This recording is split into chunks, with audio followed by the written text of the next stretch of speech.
Okay, so marami nagtatanong sa atin, paano daw alagaan yung mga curly hair or mga kulot na buhok? Sa Pilipinas, dahil nga humid yung ating klima sa Pilipinas, ang nangyayari sa mga curly hair is masyado siyang bumubuhaghag. Plus yung ating water is hindi ganun kaganda. So, ang nangyayari is mas lalong bumubuhaghag. So, yung mga kulot, nadadagdagan pa ng buhaghag. So, anong dapat gawin? Ang gagawin mo lang ay gumamit ng Fora.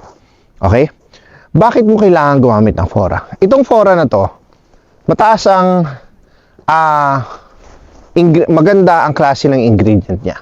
So, yung ingredient na yon, tinutulungan niya yung hair mo para maiwasan yung pagkabuhaghag ng buhok. Mas may emphasize yung ganda ng curly hair, mas magiging shiny yung curly hair. So, ang importante lang is malesen yung buhaghag.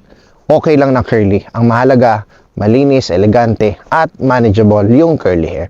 So, ganun lang po mag-alaga ng curly hair. Maraming salamat po.